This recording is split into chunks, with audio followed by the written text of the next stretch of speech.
अध्याय 2। नाओमी के पति एलीमेलेक के कुल में उसका एक बड़ा धनी कुटुंबी था जिसका नाम बोअज था। मोआबिन रूत ने नाओमी से कहा, मुझे किसी खेत में जाने दे कि जो मुझ पर अनुग्रह की दृष्टि करे उसके पीछे पीछे मैं सिला बिनते जाऊं। उसने कहा, चली जा बेटी।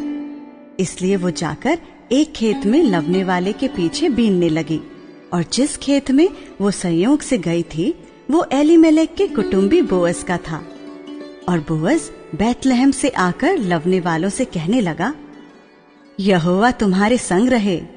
और वे उससे बोले, यहोवा तुझे आशीष दे। तब बोअज ने अपने उस सेवक से जो लवने वालों के ऊपर ठहराया गया था पूछा, वो किसकी कन्या है?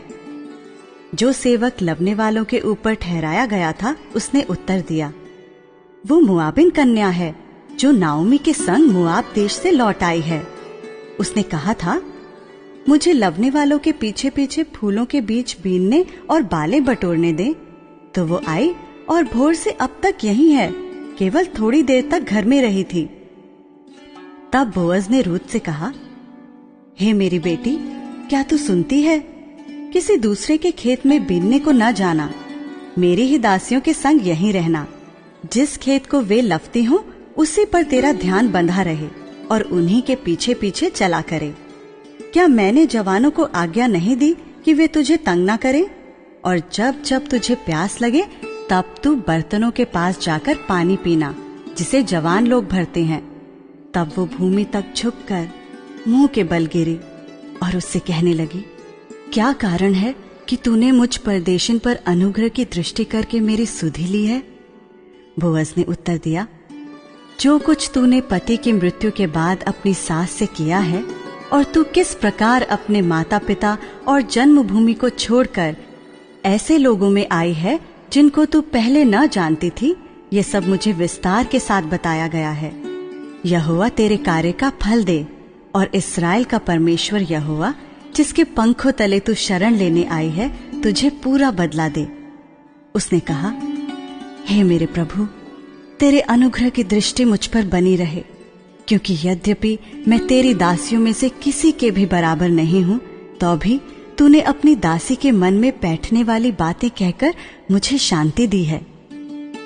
फिर खाने के समय बोअज ने उससे कहा, यहीं आकर रोटी खा और अपना कौर सिरके में डुबा। तो वो लवने वालों के पास बैठ गई और उसने उसको भुनी हुई बालें दी और वो खाकर तृप्त हुई, वरन कुछ बचा भी रखा। जब वो बीनने को उठी तब बोअज ने अपने जवानों को आज्ञा दी, उसको पूलों के बीच बीच में भी बीनने दो और दोष मत लगाओ, वरन मुट्ठी भर जाने पर कुछ कुछ निकाल कर गिरा भी दिया करो और उसके बीनने के लिए छोड़ दो और उसे घुड़को मत। अतः वो सांझ तक खेत में बीनती रही। तब जो कुछ बीना था उसे फटका और वो कोई एपा भर जौ निकला। तब वो उसे उठाकर नगर में गई और उसकी सास ने उसका बीना हुआ देखा और जो कुछ उसने तृप्त होकर बचाया था उसको उसने निकालकर अपनी सास को दिया।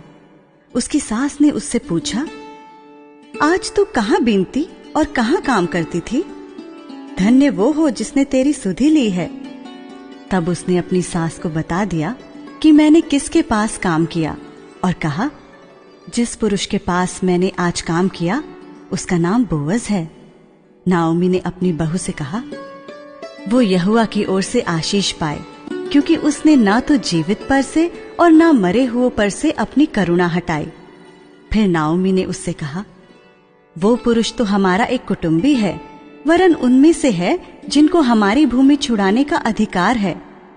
तब रूत मोआबिन बोली, उसने मुझसे ये भी कहा, जब तक मेरे सेवक मेरी सारी कटनी पूरी न कर चुके तब तक उन्हीं के संग संग लगी रहे।